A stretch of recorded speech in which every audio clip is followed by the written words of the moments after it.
বন্ধুরা, আজকের আমাদের বাড়িতে রান্না হয়েছে এই যে হচ্ছে ভাজা, কাঁকরোল আলু দিয়ে ভাজা করেছি।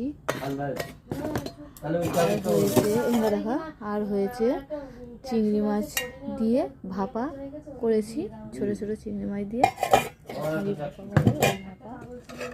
আর হয়েছে এখানে তেলাপিয়া মাছের ঝাল। এই যে হচ্ছে বন্ধুরা, এই যে তেলাপিয়া মাছের ঝাল।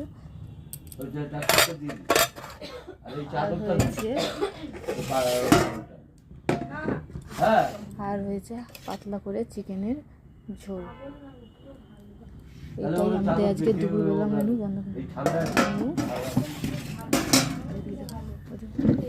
এই হচ্ছে আজকে খাবার থালি।